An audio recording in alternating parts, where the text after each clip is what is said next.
Alors que dans l'est de l'Ukraine, d'intenses combats continuent dans les régions de Donetsk et de Louhansk, de nouvelles explosions ont été entendues à Kiev ce lundi matin. Des dizaines de milliers de personnes étaient réunies à Paris dimanche à l'appel des partis de la NUP pour dénoncer la vie chère et l'inaction climatique. Le nouveau ministre des Finances britannique Jeremy Hunt veut rassurer les marchés et faire oublier les maladresses du gouvernement de Liz Truss en place depuis à peine 40 jours. Plusieurs explosions ont été signalées à Kiev ce lundi matin. Selon le chef du cabinet de la présidence ukrainienne, ces attaques ont été menées à l'aide de drones kamikazes. Ces images montrent les violents combats qui se poursuivent dans les régions de Donetsk et de Louhansk dans l'est de l'Ukraine. La mairie de la ville de Donetsk a été lourdement endommagée par une attaque à la roquette que les autorités pro-russes attribuent aux forces ukrainiennes. Dans son discours du soir, Volodymyr Zelensky n'a pas commenté les attaques sur la ville de Donetsk, mais a déclaré que les combats les plus intenses du Donbass ont lieu autour des villes de Soledar et de Bakhmout. Le président ukrainien a ajouté qu'environ 2000 prisonniers russes libérés combattraient pour les forces armées russes en tant que mercenaires. Ce dimanche, la région russe de Belgorod, frontalière de l'Ukraine, a de nouveau été touchée par des frappes. Selon le gouverneur local, plus de 4 personnes ont été blessées. Dans un communiqué, le comité d'enquête russe a indiqué que près de 16 explosions ont été entendues dimanche dans la ville de Belgorod, qui depuis le début de l'offensive en Ukraine avait été rarement touchée par des tirs. La région essuie plusieurs attaques récentes avec le bombardement d'une centrale électrique ce vendredi et une fusillade sur un terrain d'entraînement militaire samedi. Au moins 11 personnes sont mortes lors de cette attaque que Moscou a qualifiée d'attaque terroriste.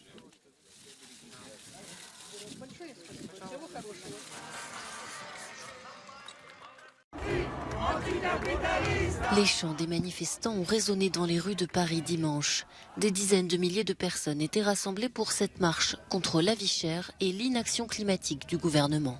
Toutes les dépenses du journalière sont très difficiles, Même pour les classes moyennes où je ne vous cache pas que la plupart des gens, à partir du 5 voire du 10 du mois, ça y est, le salaire, il n'y a plus rien dans le compte. Donc on est obligé de jouer dans les débits. Le prix des produits de première nécessité, enfin la nourriture, les légumes, les fruits, ont augmenté d'une 50%. J'étais hier sur le marché, le kilo de raisin, il est à 6-7 euros, le beurre, il est à 3 euros, les 250 grammes. Oui, c'est très concret, ça c'est très concret. Heureusement que je n'ai pas des enfants en bas âge, parce qu'à l'heure actuelle, je me pose la question si je serais capable de les nourrir. Parce que quand je vois la situation, ça fait peur pour les petits et ceux qui arrivent. La marche était organisée par les partis de gauche de la NUP, France Insoumise en tête. Ces derniers revendiquent quelques 140 000 personnes, tandis que la police évoque 30 000 participants. Alors que la manifestation s'est globalement déroulée dans le calme, la situation a failli dégénérer lorsque la police a tenté d'empêcher les manifestants de terminer la marche.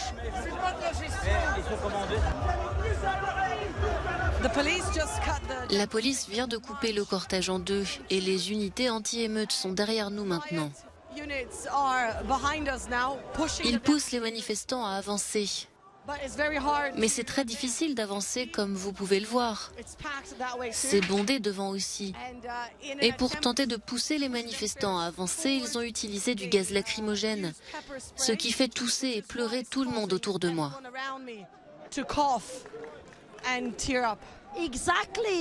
Exactement, nous étions pacifiques, nous ne faisions rien et ils ont envoyé leur gaz lacrymogène pour nous faire pleurer. Nous étions pacifiques. Ils n'ont pas le droit de faire ça aux gens.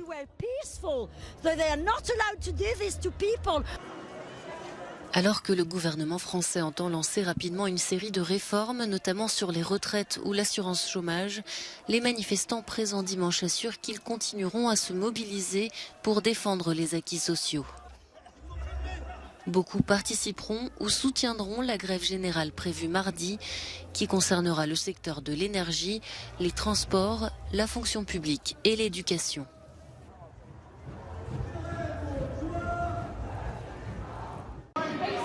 Voici l'homme censé sauver la première ministre britannique, Liz Truss. Son nouveau chancelier de l'échiquier, Jeremy Hunt, a pris la barre du ministère des Finances en pleine tempête. Après à peine 40 jours au pouvoir, Liz Truss est grandement affaibli. Son projet de budget qui prévoyait d'importantes baisses d'impôts, notamment pour les plus riches, a fait trembler les marchés et son autorité. Avec Jeremy Hunt aux finances, c'est un plan d'austérité qui se prépare. Hausse d'impôts et importantes coupes dans les dépenses publiques ont été annoncées. Il y a eu des erreurs. C'était une erreur de réduire le taux d'imposition des plus riches alors que nous allons demander des décisions difficiles en matière de fiscalité et de dépenses. C'était une erreur de voler à l'aveuglette et de faire ses prévisions en disant que les sommes s'additionnent. La première ministre l'a reconnu. C'est pourquoi je suis ici. Et ce dont nous avons besoin maintenant, c'est que je montre au Parlement et au marché que nous pouvons faire en sorte que nos plans d'imposition et de dépenses fonctionnent. Reste à savoir si les Britanniques ont encore confiance en leur chef de l'exécutif, elle qui se rêvait en nouvelle Margaret Thatcher. Eh bien non, il semble aller d'un extrême à l'autre. Il n'y a pas vraiment de politique à long terme. On dirait que c'est une réaction instinctive. Et ce dont nous avons besoin, ce sont des politiques à long terme, qui, espérons-le, arrangeront les choses. Mais face à l'inflation galopante, le parti du leader travailliste, Keir Starmer, estime que les conservateurs sont dans l'impasse et attendent tranquillement son heure. Même eux savent qu'elle ne peut pas réparer le désordre qu'elle a créé. Et au fond, ces députés savent autre chose. Ils n'ont plus de mandat du peuple britannique. Le nouveau plan budgétaire de Jeremy Hunt doit être présenté le 31 octobre. Divers syndicats ont d'ores et déjà menacé de lancer des grèves dans tout le pays, au moment où le gouvernement veut limiter ce droit face à la recrudescence des mouvements sociaux. L'Autriche voit le nombre de réfugiés augmenter depuis plusieurs semaines. Les centres d'hébergement pour demandeurs d'asile sont au complet. Pour faire face à la situation, les autorités autrichiennes ont décidé d'installer des tentes. Une mesure prise pour la dernière fois lors de la crise migratoire de 2015. Nous ne pouvons pas laisser les gens sans abri. Nous devons donc installer des tentes maintenant. On loge uniquement les jeunes hommes dans ces tentes, uniquement les jeunes. Ils viennent de différents pays comme la Syrie, l'Inde et la Tunisie. Beaucoup d'entre eux ont peu de chances de pouvoir rester en Autriche à cause de la loi sur l'asile. Selon l'agence Frontex, plus de 106 000 entrées irrégulières dans l'Union européenne ont été enregistrées depuis la route des Balkans occidentaux sur 9 mois, soit une hausse de 170% par rapport à la même période de l'an dernier. Chaque année, le Festival Lumière de Lyon rend hommage à l'histoire du cinéma et à ses plus grands talents. 5000 spectateurs étaient réunis ce samedi pour la soirée d'ouverture à la halle Tony Garnier, dans la ville des Frères Lumière, les inventeurs du cinématographe. Et c'est le film de l'acteur et réalisateur Louis Garrel, L'Innocent, tourné à Lyon, qui a été projeté pour lancer le festival. Un pont entre le cinéma d'hier et d'aujourd'hui. T'es sorti quand déjà de prison ? Il y a une semaine. L'Innocent est une comédie retenue en sélection officielle à Cannes, ce qui est assez rare pour ce type de film. Le col roulé noir, là, tu le vois, là ? Oh putain. Quoi ? Mais les canons ? Sylvie. Et qu'il est le troisième en 10 ans, tu l'as prévenu aussi ou pas ? Louis Garrel est non seulement l'un des grands acteurs français contemporains, mais aussi un cinéaste qui connaît bien l'histoire du cinéma, à laquelle il rend hommage dans son film.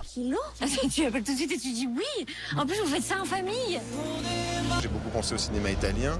On pourrait penser à la comédie romantique aussi française, aussi celle des années 50, même de Howard Hawks. Les films, ils sont tout le temps en train de dialoguer. C'est pour ça que de regarder un film, c'est aussi un voyage, bizarrement, avec des films du passé. Célébrer le cinéma d'hier, c'est célébrer celui de demain aussi. Et puis c'est joyeux de se retrouver, de célébrer le cinéma en grand.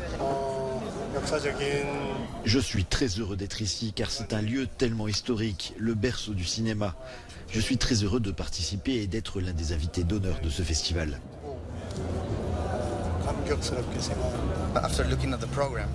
Après avoir regardé le programme, je me suis dit, je veux voir ça, Billy Wilder, Sidney Lumet, Louis Malle et les films réalisés par Jeanne Moreau. C'est un paradis pour les cinéphiles.